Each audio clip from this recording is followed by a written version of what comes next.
الحمد لله رب العالمين والصلاة والسلام على رسوله الكريم وعلى آله وأصحابه أجمعين أما بعد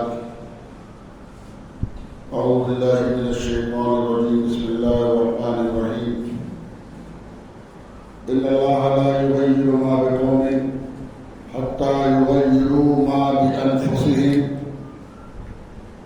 صدق الله العظيم. وقال رسول الله صلى الله عليه وسلم طلب العلم فريضة على كل مسلم أو كما قال عليه الصلاة والسلام. محترم حضرات، حاضرین مسجد تقویٰ معارف القرآن سہارنپور، آج آپ حضرات سے تقریباً 2 مہینے بعد ملاقات ہو رہی ہے.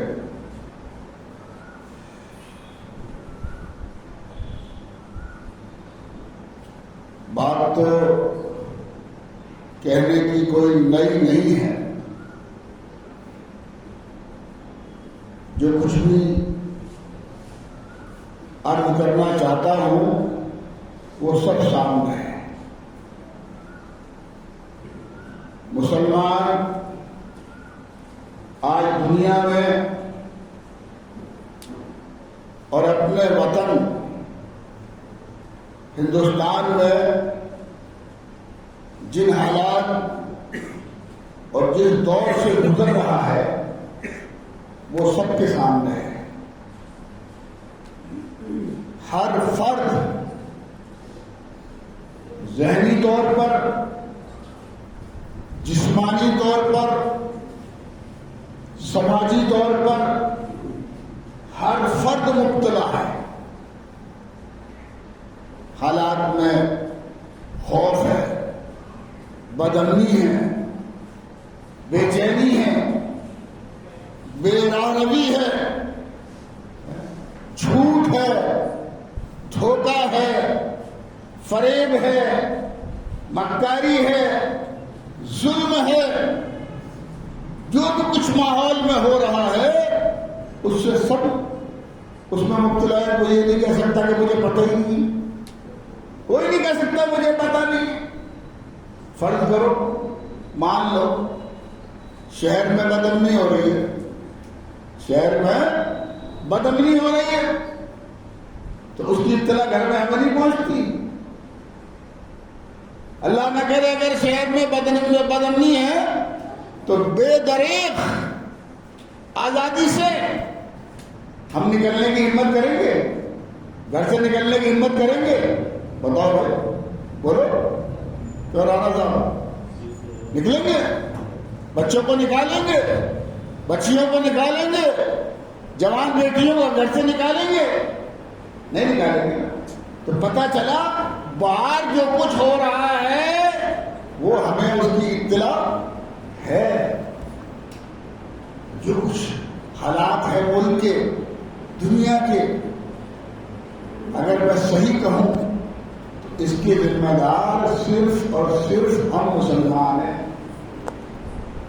ابھی میں ایک ملک سے آ رہا ہوں، ایک ملک سے ایک ہفتہ رہ کر آ رہا ہوں. مسلم ملک ہے، دنیا کا مالدار ترین ملک ہے، دنیا کا مالدار ترین ملک ہے. بے تحاشا گیس، پیٹرول اللہ نے اس ملک کو دیا ہے. لیکن وہ پیسہ خرچ کہاں ہو رہا؟ وہ خرچ ہو رہا ہے اپنی خواہشات پر، وہ خرچ ہو رہا ہے اپنی ضروریات پر، وہ خرچ ہو رہا ہے اپنی دنیا بنانے پر، وہ خرچ ہو رہا ہے دنیا میں اپنا نام و نمود پیدا کرنے پر، وہ خرچ ہو رہا ہے اونٹوں پر چلنے والے کچے مکانوں میں رہنے والے، شیشے کی 100 منزلہ عالیشان مکان بنا رہے ہیں. سمندر کے اندر کمندے ڈال کر سمندر میں اپنے رہنے کی بستیاں بنا رہے ہیں. جبکہ وہ پیسہ کہاں خرچ ہونا چاہیے تھا؟ کہاں خرچ ہونا چاہیے تھا؟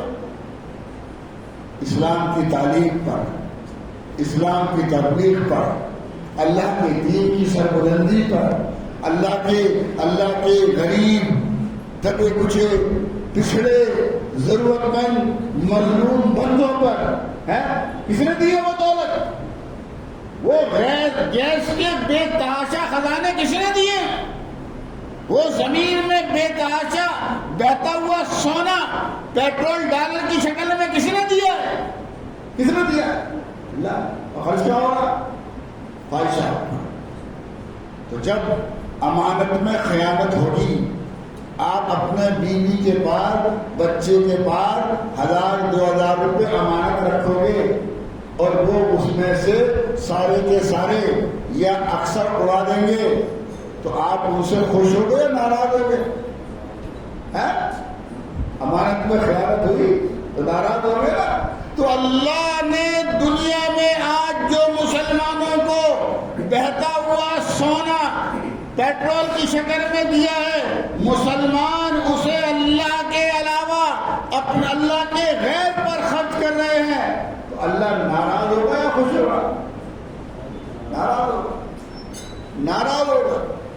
یہی وجہ ہے 55 ملک ہونے کے بعد، 2 ارب دنیا میں مسلمان ہونے کے بعد، سب کچھ ہونے کے بعد، آج مسلمانوں کی حالت ان ملکوں میں خراب نہیں ہے جس میں حکومتیں مسلمانوں کے خلاف ہیں، بلکہ ان ملکوں میں بھی خراب ہے جہاں حکومتیں مسلمانوں کے ہاتھ میں ہیں۔ وجہ یہ ہے کہ امانت میں خیانت ہو رہی ہے، امانت میں خیانت ہو رہی ہے۔ مسلمانوں کی ساری جان، مسلمانوں کا سارا مال، مسلمانوں کی ساری اولاد، مسلمانوں کے سارے اسباب و وسائل، جوانوں کی جوانی، بوڑھوں کا تجربہ ہے، عورتوں کی عفت، مسلمانوں کا سب کچھ کس کا ہے؟ کس کا ہے؟ بولو، اللہ کا ہے، اور خرچ ہو رہا ہے اللہ کے غیر پر۔ اللہ ناراض ہوں گے، راضی ہوں گے؟ اور جب ناراض ہوں گے تو جو ہو رہا یہی تو ہوگا نا، جو ہو رہا یہی تو ہوگا نا، اور پھر اور راضی کرنے کی کوشش نہیں ہوگی تو اس سے بھی زیادہ ہوگا۔ اب میں اپنے گھر پر آ جاتا ہوں، مکان یہاں آج ملک میں منظم طریقے سے تحریک کی شکل میں،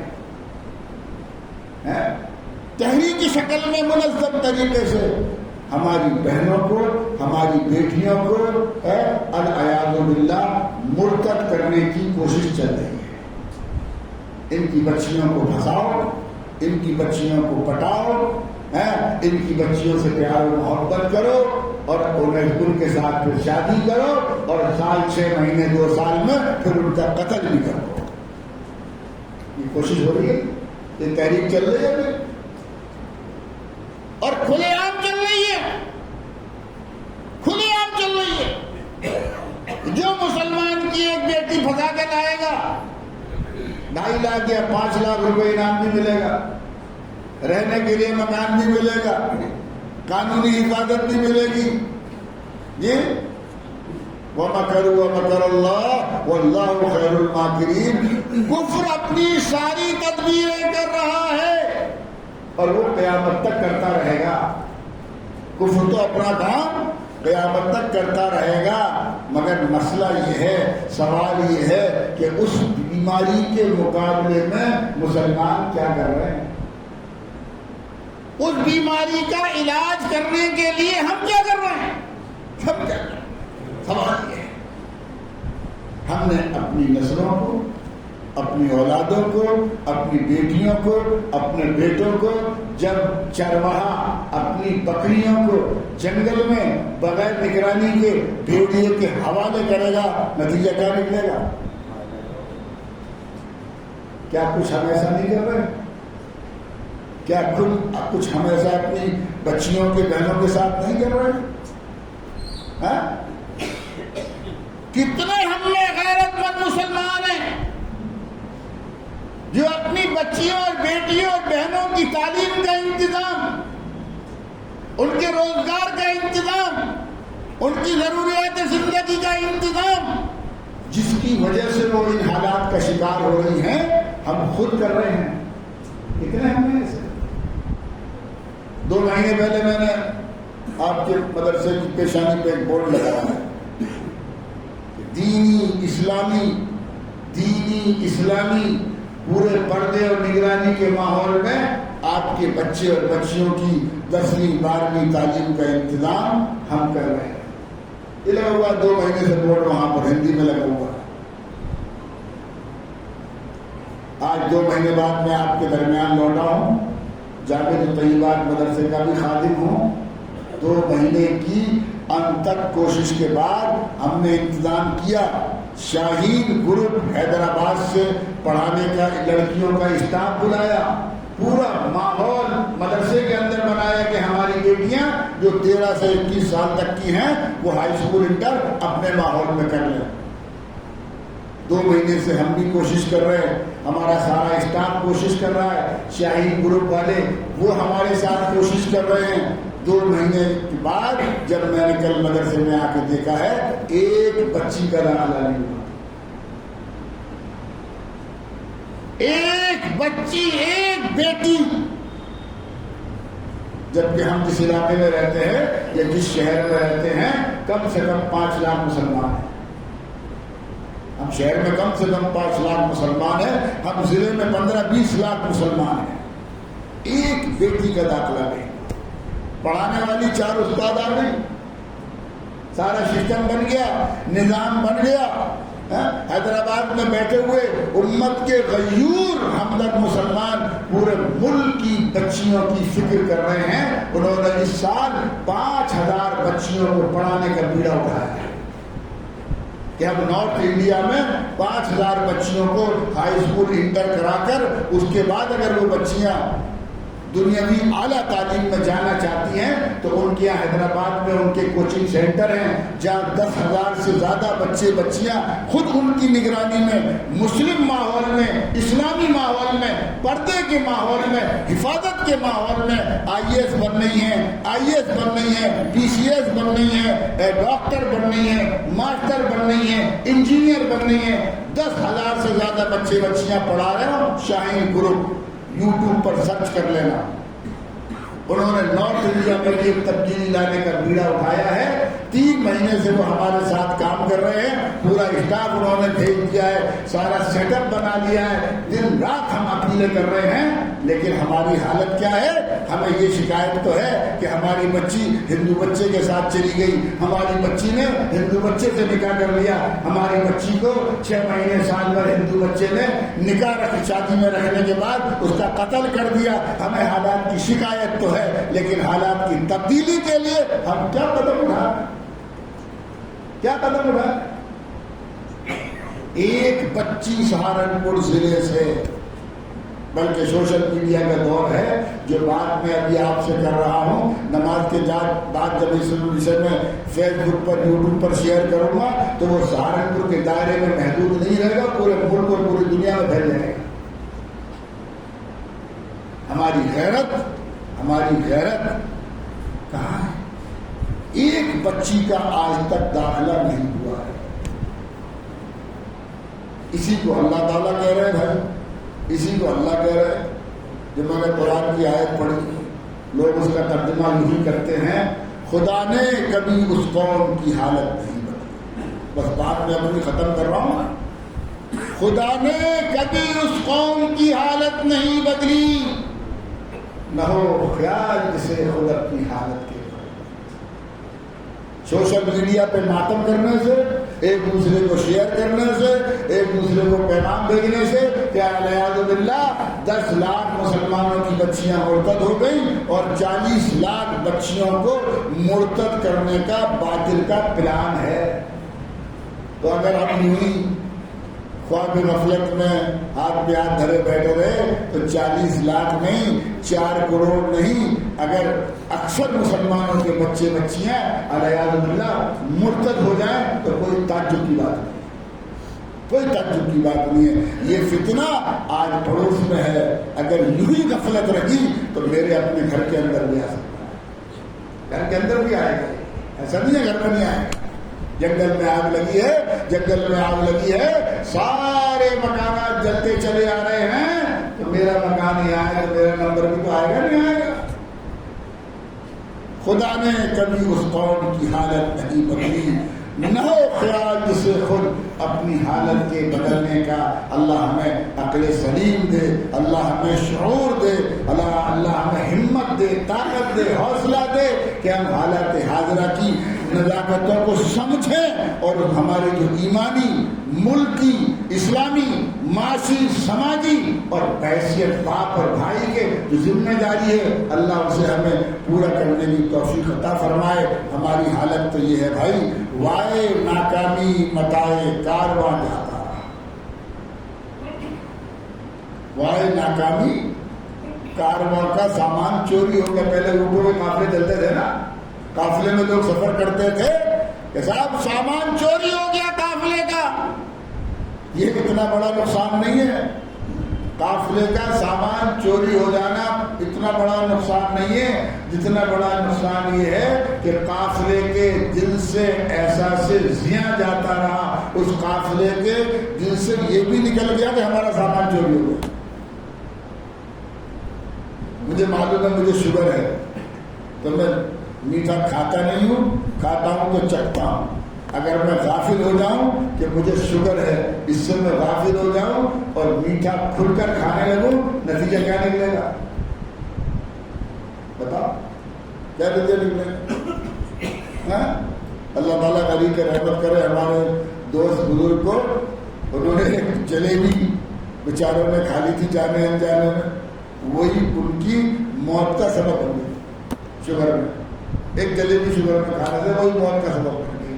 نوجوانوں بس بات ختم کر رہا ہوں. 2 مہینے بعد ملا ہوں, 1 ہفتے کے 10 منٹ, 1 مہینے کے 40 منٹ, 2 مہینے کے 80 منٹ تو میرے ہیں آپ کے اوپر میں. گھڑی مت دیکھو, میں اپنی بات ختم کر رہا ہوں. اس دل میں بہت زخم ہے, اس دل میں بہت زخم ہے, اور وہ میرے اپنے بھی ہیں اور میری امت کے ہیں, میری امت کی. جوانوں تمہارے کندھوں پر بہت بڑی ذمہ داری ہے, بہت بڑی ذمہ داری ہے. جس گھر میں 2-4 جوان بیٹیاں ہوتی ہیں ماں باپ کو نیند نہیں آتی ہے, ماں باپ کو نیند نہیں آتی ہے. تمہاری تو کروڑوں بہنیں ہیں, تمہاری تو کروڑوں بہنیں ہیں جو حالات کا شکار ہو کر غیروں کا شیطان لعین کے مکر و فریب کا شکار ہو رہے ہیں. ذمہ داری جوانوں تمہارے کندھے پر آتی ہے, تمہارے کندھے پر آتی ہے. جس دن تم یہ ذمہ داری محسوس کرتے ہو گے, خدا کی قسم تمہیں بھی نیند نہیں آئے گی, تمہیں بھی چین نہیں آئے گا, تمہیں بھی سکون نہیں ملے گا. اللہ تعالیٰ ہمیں حسن فکر, حسن عمل کی توفیق عطا فرمائے. اپنے اداروں کو مضبوط کرو, اپنے اداروں کو مستحکم کرو, اپنے اداروں میں اپنی جوان کیا بلکہ بچپن سے جدھر سے شروع سے ڈالو گے وہی تو نتیجہ نکلے گا.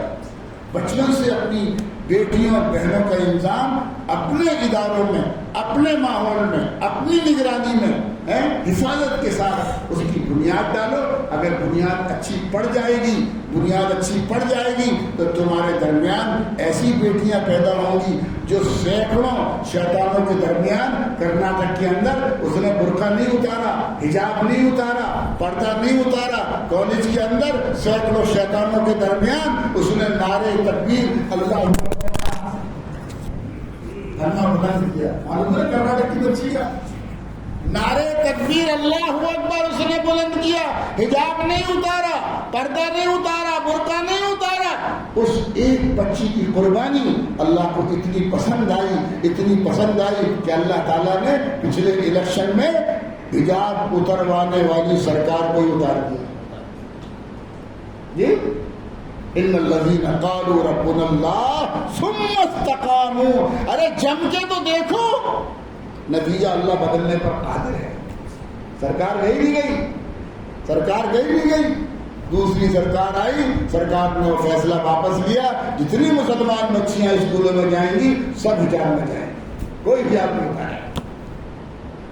یہ بچپن سے آپ کو اپنی بیٹیوں کی, اپنی بہنوں کی گھٹی میں ڈالنا پڑے گا. جب آپ یہ قربانی دو گے مدد خداوندی شامل حال ہوگی, اور جب اللہ کی مدد شامل حال ہوگی تو جو آج ہم پر ظلم کر رہے ہیں اللہ کی مدد شامل حال ہوگی. اللہ انہی کو ہمارا محافظ بنا دے, وما توفیقی الا باللہ العلی العظیم۔